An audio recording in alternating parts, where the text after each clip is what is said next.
दोस्तों, एक लड़का 24 साल का अपने कॉलेज जा रहा था और कॉलेज जाने के दौरान पर उसको यमुना नदी का सहारा लेना पड़ता था।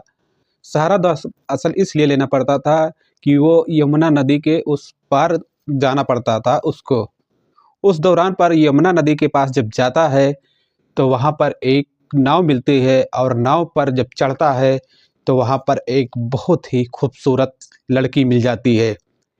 लड़की का नाम समीम रहता है और वो भी कहीं के लिए जा रही थी, उस नाव पर वो भी सवार थी। दोस्तों, इस कहानी को अगर आप सुनोगे तो दंग हो जाओगे, क्योंकि जब लड़का उस लड़की का हाथ पकड़ लेता है, फिर पकड़ने के बाद में वो लड़की का हाथ छोड़ता नहीं है और लड़की भी जो रहती है, वो भी हाथ छोड़ने की नाम नहीं लेती। और इन दोनों में इस कदर से प्यार हो जाता है और प्यार होने के बाद में वहाँ पर वो अपना नंबर दे देती है और लड़का जो है वो अपना नंबर दे देता है। नंबर देने के बाद में दोस्तों, वो जो नाव से पार होता है अपनी मंजिल पर, तो लड़का जो रहता है वो अपनी मंजिल पर जाता है और जो लड़की रहती है वो अपने घर वापस आ जाती है। दोस्तों, ये कहानी काफ़ी रोचक है और इस कहानी से आप लोगों को काफ़ी कुछ सीख मिलेगा। और इस कहानी जानने से पहले आप लोगों से एक रिक्वेस्ट है कि वीडियो को आप लोग शुरू से लेकर अंत तक ज़रूर देखना, और चैनल पे पहली बार विजिट किए हैं तो चैनल को लाइक और सब्सक्राइब ज़रूर कर लेना। चलते हैं दोस्तों कहानी की तरफ। दोस्तों, ये कहानी निकल के आ रही है उत्तर प्रदेश के बांदा से, जहाँ पर पेलावा थाना क्षेत्र के अंतर्गत में एक छोटा से परिवार रहता था। परिवार में उसके पिताजी और उसकी 2 बेटियाँ रहती थी और एक बेटा। बेटा का नाम राहुल रहता है और पिताजी का गया प्रसाद। गया प्रसाद अपनी खेती किसानी करते थे और गाँव में रहा करते थे। जो गया प्रसाद की 2 बड़ी बेटियाँ थी, वो बेटी की शादी हो गई थी। जो उसका बेटा राहुल रहता था वो अपनी पढ़ाई करता था। पढ़ाई ऐसे में करता था कि उसको एक कोई सरकारी योजना मिलने वाला था और लखनऊ में अच्छी खासी वो पढ़ाई करता था। कुछ ही समय के बाद में वो काफ़ी आगे भी बढ़ सकता था। लेकिन उसका एक एग्ज़ाम चल रहा था और एग्ज़ाम के दौरान पर उसको यमुना नदी के पार एग्ज़ाम देने जाना था और वहीं के लिए अपने घर से निकलता है। घर से निकलने के बाद में दोस्तों, जब वो नदी के पास पहुंचता है और जब उस नाव पे चढ़ जाता है, और चढ़ने के बाद में एक खूबसूरत लड़की आती है जिसकी उम्र 22 से 23 साल रहती है और उस नाव पे चढ़ने की कोशिश करती है, लेकिन जो लड़की की पैर रहती है वो डगमगा जाती है। पैर जब उसकी लड़की की डगमता मगाती है, तो राहुल जो रहता है उसी नाव पे सवार रहता है और तुरंत ही उस लड़की का हाथ अपने हाथ में ले लेता है। हाथों के सहारे से दोस्तों वो लड़की जो है नाव पर चढ़ जाती है और जब लड़की इसका हाथ पकड़ती है, तो उसका छोड़ने का मन नहीं करता। और ऐसे में दोस्तों, जो राहुल रहता है इसका भी हाथ छोड़ने का मन नहीं करता। दोस्तों, ये कहानी यहीं से स्टार्ट होती है और ये कहानी काफ़ी रोचक है, और जिसमें वो लड़की का नाम समीम रहता है और लड़के का नाम राहुल रहता है। ये दोनों अलग-अलग धर्म से रहते हैं और दोस्तों, इन लोगों का जो प्यार मोहब्बत का सिलसिला रहता है वहीं से स्टार्ट हो जाता है। शमीम जो रहती है वो अपने घर आती है और अपने घर में आराम से रहने लगती है, और उसकी छोटी 2-3 बहन रहती हैं जो इसकी कुछ बातों को वो समझ जाती हैं।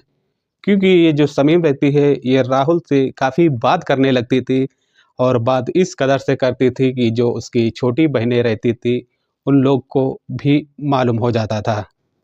मालूम होने के बाद में जो उसकी छोटी बहन रहती है जिसका नाम गिजाला रहता है, वो गिजाला अपनी माता से बताती है कि अब भी एक किसी लड़के से बात करती है, और इसकी बात जब उसकी माँ को मालूम चलता है तो माँ उससे काफ़ी पूछने लगती है। लेकिन जो शमीम रहती है वो बात को घुमाती है और बात को सही से नहीं बताती, और जो शमीम की माता रहती है वो काफ़ी प्रेशर देती है इस बात को जानने के लिए कि लड़की हमारी जो है किससे बात करती है। तो दोस्तों जो लड़की रहती है वो सब कुछ फिर बताने लगती है। बताने ऐसे लगती है दरअसल कि जब लड़की के ऊपर काफ़ी दबाव होता है और दबाव के कारण से वो सब कुछ बताने लगती है। तो उसकी जो माता रहती है वो बोलती है कि आप जिस लड़के से प्यार कर रही हैं, आपको मालूम है कि आपसे उसकी शादी भी नहीं हो सकती और उसका कुछ मज़हब जो है दूसरा है और तुम्हारा मज़हब एक दूसरा है। वो लड़का जो है हिंदू है और आप मुस्लिम हैं, तो ऐसे में कैसे एडजस्ट हो सकता है, कैसे आपका शादी विवाह हो सकता है। तो ऐसे में काफ़ी उसकी माँ जो रहती है काफ़ी टेंशन में हो जाती है और काफ़ी परेशान हो जाती है। परेशान दोस्तों इस कदर से होती है कि उसके मन में कुछ ऐसा चलना लगता है कि हमारी जो बेटी है ये बहुत ही बड़ी गलती कर चुकी है और ये काफ़ी प्यार में पागल हो जाती है। तो एक दिन जो समीम रहती है सुनील वो उस राहुल से बात करती है और बताती है कि तुमको हमारे घर पे आना है और हमारे माता पिता से आपको कुछ बातें करना है। तो जो राहुल रहता है बोलता है कि कोई बात नहीं है, हम आ जाएँगे और आपके माता-पिता से हम बात कर लेंगे। जो बात है मुश्किल नहीं है, इसमें घबराने की कोई बात नहीं है, ऐसी बात जो है वो राहुल बताता है। राहुल जब उसके घर पे जाता है शमीम के और जब उसके माता-पिता से मिलता है, तो उसके माता-पिता कुछ ऐसा ही बात बताते हैं कि वो लड़का जो रहता है वो सुनकर काफ़ी परेशान और काफ़ी अचंभों में हो जाता है। क्योंकि लड़के को बोलते ही है उसकी माँ कि आपका जो मज़हब है वो दूसरा है और जो हमारा मज़हब है वो कुछ दूसरा है और अगर इस बात को एक्सेप्ट करते हैं तो आपको मज़हब जो है उसको बदलना होगा, तभी हमारी लड़की से आपको शादी करना होगा। तो ऐसे में दोस्तों सुनील जो रहता है वो राहुल जो रहता है वो मज़हब के लिए बोलता है कि कोई बात नहीं है, हम मज़हब बदल देंगे और मगर हम इनके बगैर नहीं रह पाएँगे। तो ऐसे में दोस्तों होता है कि इन दोनों का जो प्यार मोहब्बत का सिलसिला रहता है, ये काफ़ी गति और काफ़ी आगे बढ़ जाता है और ये प्यार मोहब्बत का सिलसिला इस कदर से बढ़ता है कि अगर आप भी अंत में जानोगे तो आपकी पैरों से ज़मीन निकल जाएगी। तो ऐसे में होता है दोनों लोग का शादी-ब्याह जो है कर दिया जाता है।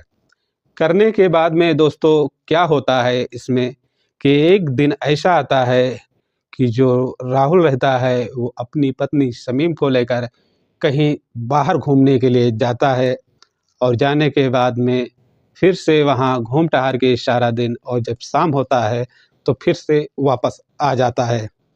वापस आने के बाद में जो उसके माता-पिता शमीम के रहते हैं, उसमें कुछ बातें होती हैं और बातें होने के बाद में बात काफ़ी आगे तक बढ़ जाती है। बात इस कदर से आगे बढ़ती है कि जो शमीम रहती हैं और अपने माता-पिता से काफ़ी ज़बान लड़ाने लगती है और काफ़ी लड़ने लगती है। लड़ने के कारण से जो उसके माता-पिता रहते हैं, वो अपनी बेटी को इतना मारते हैं और मारने के दौरान पर उसकी जो है मृत्यु हो जाती है। मृत्यु होने के बाद में जो राहुल रहता है, ये काफ़ी घबरा जाता है और घबराने के साथ-साथ काफ़ी डर जाता है। डरता है दोस्तों इस कदर से कि वहाँ से भागने की कोशिश करता है, लेकिन भागने के बाद नहीं जा पाता और राहुल को भी पकड़ लिया जाता है। पकड़ने के बाद में राहुल को भी मारा-पीटा जाता है और राहुल के कुछ ऐसी जगह पर चोट लग जाती है कि इसकी भी जो मृत्यु हो जाती है। इसकी मृत्यु होने के बाद में गाँव में काफ़ी बड़ा सनसनी फैल जाता है और इधर-उधर के लोगों को इस बात की जब जानकारी मिलती है तो काफ़ी लोग अचंभों में हो जाते हैं। होने के बाद में दोस्तों जब राहुल के माता-पिता को इस बात की खबर मिलती है तो वो लोग भी मौके पर पहुँचते हैं और पहुँचने के बाद में इस घटना को जब देखते हैं तो उनकी आँखें खुली की खुली रह जाती हैं। दोस्तों इसमें क्या होता है फिर एंड में कि जो राहुल के माता-पिता रहते हैं वो पुलिस को कॉल करते हैं और पुलिस जब मौके पर पहुँचती है तो देखती है कि इसके बेटा भी दुनिया से जा चुका है और उसकी जो बेटी रहती है वो भी दुनिया से जा चुकी थी।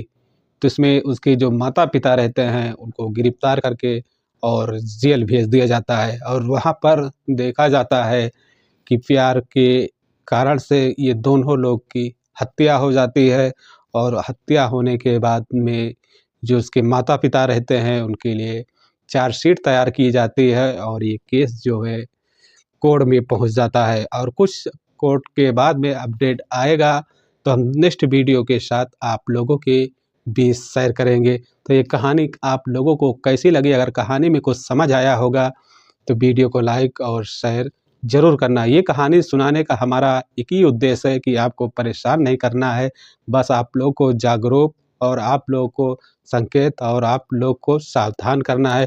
क्योंकि दोस्तों आजकल के ज़माने में देखा जा रहा है कि ऐसी घटना आम हो चुकी हैं, काफ़ी घटनाएँ घट रही हैं और काफ़ी लोगों की जानें भी जा रही हैं। तो हमारा वीडियो में बताने और सुनाने का एक ही मकसद था कि आप लोगों को सावधान करना है। अगर कहानी में कुछ समझ आया होगा, वीडियो को लाइक और शेयर ज़रूर करना। मिलते हैं एक नेक्स्ट कहानी के साथ। अपना और अपनी फैमिली का ख्याल